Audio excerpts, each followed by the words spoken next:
Hey folks, how you all doing? So today's video is to show the records that Lynne and I purchased during the month of August. There's one compact disc, there's 4 or 5 second-hand albums, and there's some brand new albums as well. Maybe not brand new ones released in August of this month, but certainly new ones. They could be reissues or whatever.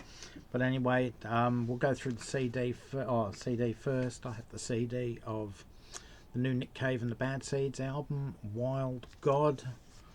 I'll get a bit further into that when I get the vinyl out shortly.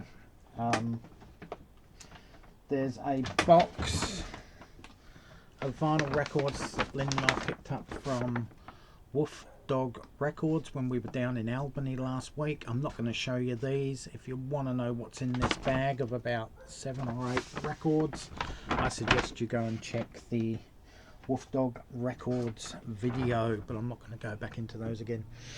We'll go into the second hand ones first. Lynne managed to find this in really good condition, an original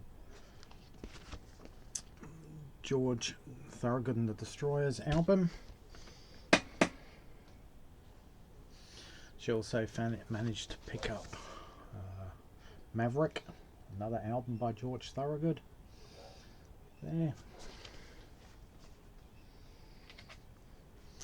Also the debut Pet Shop Boys album, Please.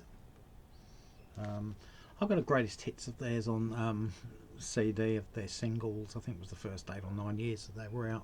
Compilation. It's not bad, not a bad compilation, but they do a lot of their stuff does all sound the same. But I'll be interested to see if there's much variation in a studio album as opposed to just singles, which are run-of-the-mill stuff. I do actually have this, but Lynne's picked this up. Slade, The Amazing Kamikaze Syndrome. This is actually my favourite Slade album of all time. Side 1 of this is almost the perfect rock album with Slam the Hammer Down, In the Doghouse. Then you've got the mega worldwide hit Runaway. You've got High and Dry. You've then got the piano ballad My Oh My, the sing-along piano ballad My Oh My. And Cocky Rock Boys Rule OK. It's almost the perfect rock side in my opinion. Side 2 is not too shabby neither, but this is my favourite Slade album of all time. We also managed to, Lynne actually managed to find this on the internet, Rolling Stones. It's Hackney Diamonds. It's the Toronto Blue Jays baseball team edition of Hackney Diamonds, as you can see. This one is on, so everything's there. It's got their logo there. And this one is on white vinyl. I would have preferred it to have been on a picture disc with the Toronto logo on it. That would have been a great picture disc in my opinion. But nevertheless, we've got this album now. Lynne actually loves this album more than I do. I think it's a really, really good album. She's been going overboard with it. I think she's got the standard edition on CD, on vinyl, sorry, plus that version now. I think she may have another version somewhere. I can't remember. But anyway, we also managed to pick up a new version or new copy of Michael Jackson's Bad. Absolutely brilliant album. Does only have 10 tracks on it. I believe the CD originally had way more tracks than that. It might have had 14 or 15 tracks. But anyway, that's a reissue of that one. I'm a big fan of Christina Aguilera. I have all of her studio albums except for her. I don't have her Latin singing albums. I only have her English singing albums. I don't have her Christmas album that she released, which was her second release back in the day, but I have all the rest of her studio albums. Lynne managed to pick up this brand new album. This was the one that contained the 2 big hits, Beautiful and Fighter, if you remember. Great vocalist. I will be doing an albums ranking on Christina Aguilera at some point. Great artist.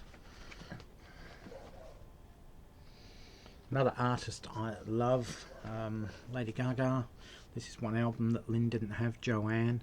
It's a um, second but last album she released, Joanne. It's pretty much an acoustic album. Acoustic as in ballads, piano ballads mainly. Great album. Just a really good album. If you want just quality singing, none of the flamboyance of the early pop stuff and dance stuff that she did, but a very mature album. If you look at Lady Gaga, her 4 best albums for me would have to be the Star Is Born album, soundtrack with Bradley Cooper, this one, and the 2 she did with Tony Bennett, and they're like a group of 4 albums in a row. Absolutely brilliant in my opinion. Lynne also managed to pick up another Bruno Mars album, 24 Karat Magic.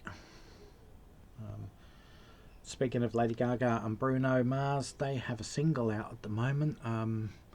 It's the first release off Bruno's soon to be released 4th studio album, well 5th actually if you count the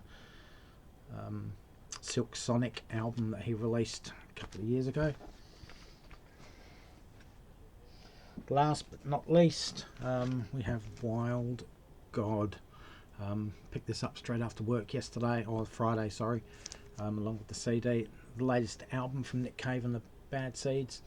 Really good album. It's probably one of his most commercially sounding albums. A lot of his stuff is very out there and not very radio friendly, not very commercial, but a lot of the stuff on this is very it's upbeat. The music is upbeat. Some of the lyrics are even upbeat. They're not the dour, solemn goth type lyrics that he is known for on some of these songs. They're very upbeat, very excuse me, yeah, just a very uplifting album, for want of a better phrase, which is very unusual for Nick Cave. I'm actually very impressed with this album, as a lot of his albums seem to grow on me over time, but this was an initial like when I first heard this in the car on Friday afternoon.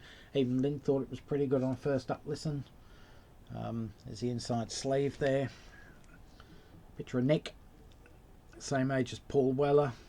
Looks probably 20 years younger than Paul Weller, if I must say myself.